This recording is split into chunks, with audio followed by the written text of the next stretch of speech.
All right, welcome back to the next chapter of Search produced by SEO Week and iPullRank. Remember, if you haven't already gotten your tickets, we're talking about New York City, the end of April, the 28th to May 1st. It's going to be dynamic, 4 days of action-packed presentations from 35 of the most respected expert speakers all over the world. We're international. We're talking SEO, AI, data, content, and I am so excited to be joined today by the prolific, the one and only. She is Aleyda Solis, international SEO consultant, founder of Orainti, but she also does SEO FOMO, learningseo.io, so many different hubs across the internet where you can learn all about SEO. Thank you for joining me today, Aleyda. How you doing? Very, very good. And even better now talking with you. It's always a pleasure, of course. Thank you very much for having me. And I am so very excited also for the SEO week. I cannot wait. It's going to be, I mean, the lineup is just so many old familiar faces and a lot of new friends that are going to be coming and dropping knowledge. And these conversations are so hard. I'm like, before this, I'm like, we're going to talk for 10 to 15 minutes. But when you and I start talking about SEO and what's happening in our industry, it's so hard to limit it. But I'm going to jump in. The state of SEO in a nutshell, where do we currently stand from your perspective? It's very exciting times. I believe that I haven't lived through all of the changes and new things and areas to learn since I started in the industry, right? In which, like at that time, everything seemed new. Probably it wasn't necessarily, but for me, right? Because I was learning. But right now, every single week at this point, there is a new tool that allows you to assess your brand visibility in LLMs, for example, or identify citation sources, or another one that is a new SEO agents to support you for content optimization, for example. And it's very exciting times, I believe, and allow us to, I think, that push for the level of sophistication that SEO really was already needing anyway since way a long time ago, and potentially since we have now a new competitor, a new platform that definitely shows the importance of it, we can realistically push it further. But yes, these are 100% exciting times, and every new week with SEO FOMO, I'm like, oh my God, how do I summarize all of this? How I curate like only the top 10? This is crazy. That is why I also started AI Marketers, the newsletter, where I only cover the AI application in marketing, which is pretty much, I have to say, like potentially 80% search, 20% content or something like that, pretty much. But yes, it's crazy and it's hectic indeed. Regardless, I mean, it's SEO as an industry has matured so much, and it really feels like it's at the center of so many marketing activities. And that's what you cover with AI marketing and all the other different initiatives that you do. It makes it really ridiculous, especially with the daily changes we're seeing, like e-commerce, which has really been your bread and butter. And I was wondering, you're going to kind of share so much of your insights into what's happening with e-commerce at your presentation. Can you give us a preview as to like why someone should come and see what you're going to share? Yeah, indeed. And funnily enough, I think that this is a topic that has been very overlooked as a trend overall in the industry. But I mean, for those who work in e-commerce, I believe that we know it, right? A lot, that Google has become already a marketplace. The SERPs, the template links, goodbye. And this is the industry, I believe, that in which this is much more evident than many others. And I have to say that in this particular industry, and this is something that we were talking a bit ago, I'm fairly sure that it's not going to be displaced in any ways anytime soon by LLMs, just because of the type of information and integration and the product knowledge graph and merchant center data that Google has with so many retailers, online retailers, right? So for this sort of product-oriented, transactional, commercially driven searches, I believe that Google will still be the platform in even in the mid long term. And then now the challenge for in SEO for those who focus in the optimization of online stores is how I keep my visibility and click-through rate and click share as high as possible and maximize the opportunities in this new reality in which above the fold we see a product pack that whenever you click one of the 10 results, it's a product knowledge panel. For many queries that just a couple of years ago, they were owned by the main category pages of major retailers and even brands, right? And a lot of brands also pretty much own the whole SERP. And now there's much more diversity also to like, which ultimately I believe is effectively positive for the ultimate consumer at the end of the day too. But yes, like the how many pages that are ranked into positions feature thumbnails and also many more image packs in the positions that are clickable and ultimately show you image tab results that connect with PDPs to a lot of carousels that are connected with user-generated content and video content and guides and reviews. So for those that think that, oh, I am doing e-commerce, I'm focusing on transactional categories, PLP, PDPs, etc. No, I don't want informational content. They don't have visibility in the SERPs anymore. Not at all. So it's pretty exciting times indeed, also for e-commerce for different reasons than the general trend in SEO, I have to say. And my talk is going to be about that, how you keep up and identify the opportunities given your scenario.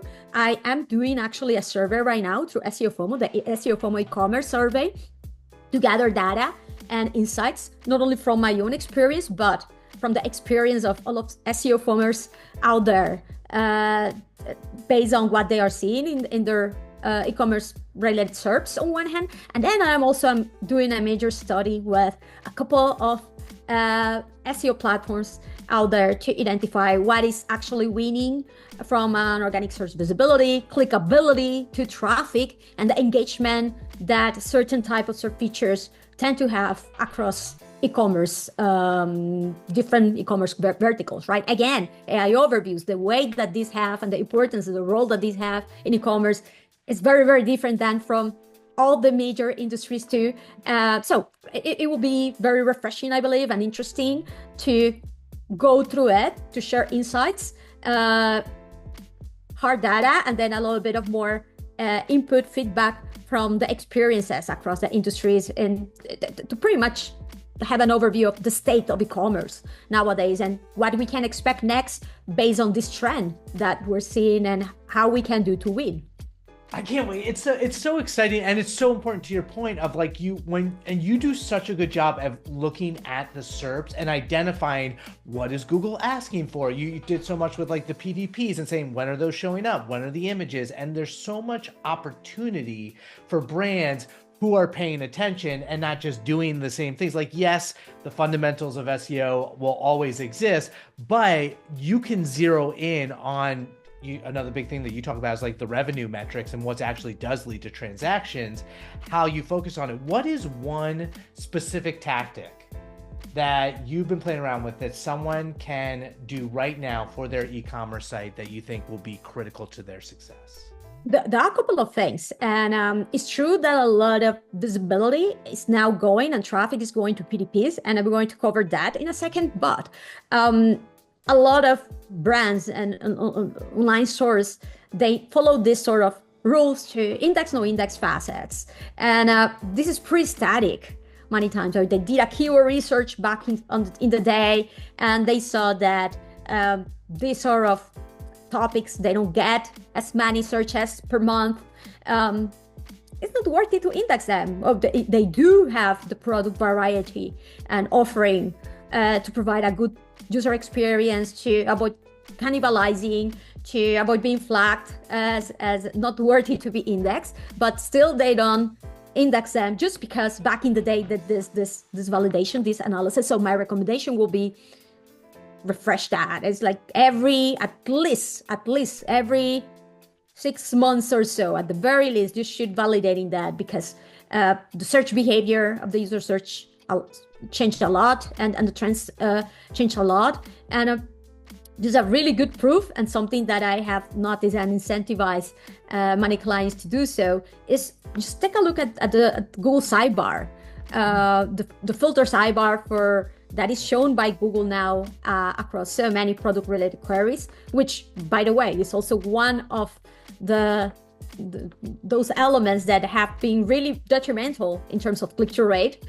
for major head terms, and have incentivized like the long tail for many of them. Why? Because people start playing with the different filters and categories and characteristics right there, right? Like, so if Google has that colors available there, or sizes, or like literally, why are you not yet at least testing to index these pages if you do have the offering, right? I mean, oh, it's because, take a look, the only color that has more than a certain number of searches is black. It's like, look, even if it is only black, let's go ahead and test it, please, and let's see the impact towards the conversion for those products, because you will literally provide a much better experience, right? That on one hand.